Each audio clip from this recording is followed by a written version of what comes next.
Psych Perspectives, giofvcks, back to love, therapy, relationships, accountability. I personally believe that there is a higher power, a higher being, but that higher power gave you free will. So you can use religion, you could use therapy, you could use a combination. The choice is up to you. That higher power gave you free will, gave you common sense. And to me, I'm going to use the higher power's free will to also realize that, yes, I can read the Bible and read a religious text, but I can also go to therapy and counseling. Some of us also need to be on medication. I'm just putting it out there. So that therapy really helped me.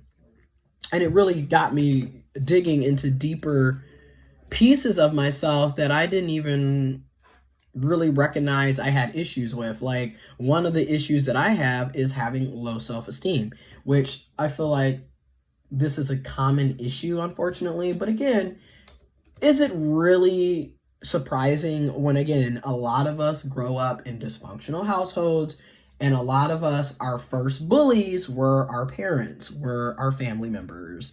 So it's really not a surprise that so many of us have horrible self-esteems. Okay, very low, no confidence. It's not surprising. Like I said, a lot of us grow up with Black mothers who talk shit about us on a daily basis, Black grandmothers who talk shit about us on a daily basis, Black fathers that are non-existent. I'm just being honest. I'm kind of tired of the whole, oh, but that's not everybody's story.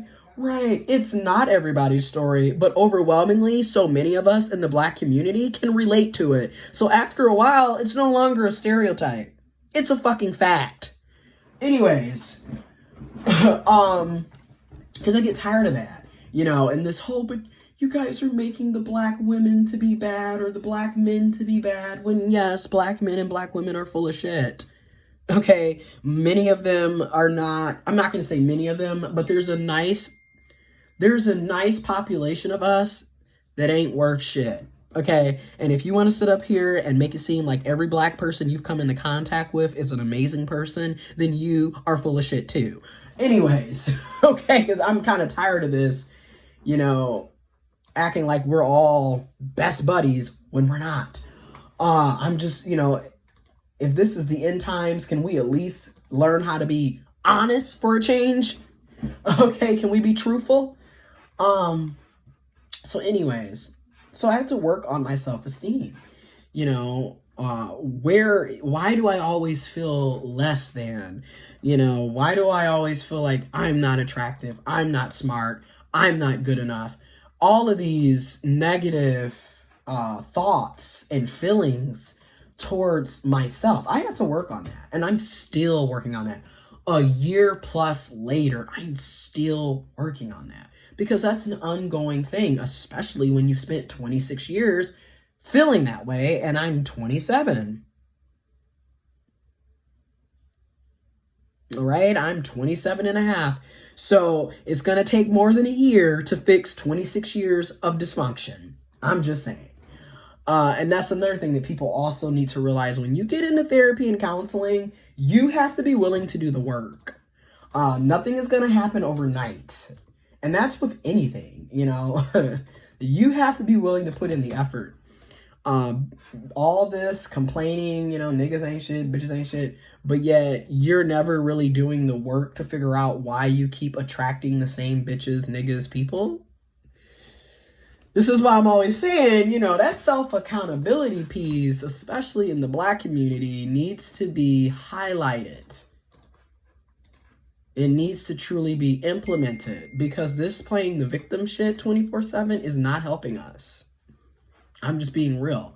I mean, how many times are we going to talk about the same, I didn't have a dad, I didn't ever meet him, my mama wasn't there, they were in jail, such and such was on drugs, my granny raised me, I was in foster care. Like, why is that always the same fucking story? Like, why is that everybody's story? Why is that so common? And why are we okay with it being common? That's what I'm saying. Like, yes, we have societal issues. This is going to be a longer video.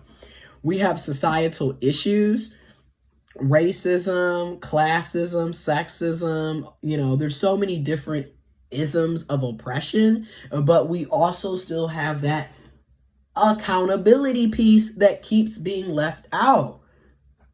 Again, you have to dig within. Why are you attracted to trash? Why is that the people that you go after? They don't have any ambition.